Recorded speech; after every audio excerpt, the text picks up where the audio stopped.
Unajua ndugu yangu sasa unajua Vakoki, nikileta msichana kwa nyumba na niko na kutu, sinanga formula ya kumtoa kwa kiti bwana.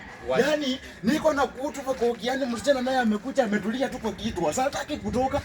Sasa sijui nitafanya Vakoki, tutembee tukienda. Sasa sijui nafanya aje ndio msichana atoke kwa kiti, akuje kwa kitanda Vakoki. Sasa kitu ya kwanza. Vakoki, hapo unajua anakuja. Toa kiti. Nitoa kiti kwa nyumba. Weka kwa jirani. Sasa hiyo asubuhi weka kwa jirani. Kiti yangu ni baba nipeleke kwa jirani. Peleka kwa jirani. Nyumba ikuwe empty. Ikuwe tu na mattress. Mattress iko chini. Yaani hiyo tunaitanga Etihad. Hata vyombo isikuwe. Walai. Mattress peke yake. Walai kwa kitusi, nimekuwa na msichana mrembo. Msichana ameoka by the way, mpaka na chumvi. Nachua. Lakini bwana wako kumtoa tu kwa kiti akuje kwa kitanda.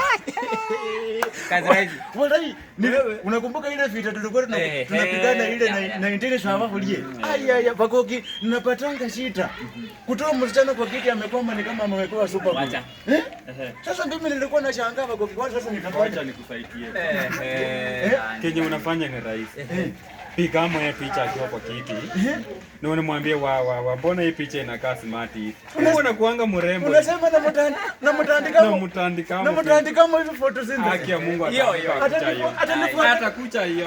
Wala hiyo nayo ni siri mmeibia. Mimi siwezi wachanga msichana ananitesa kwa kitanda. Hapana. Au siruhusu. For free hiyo nayo nakuchia. For free.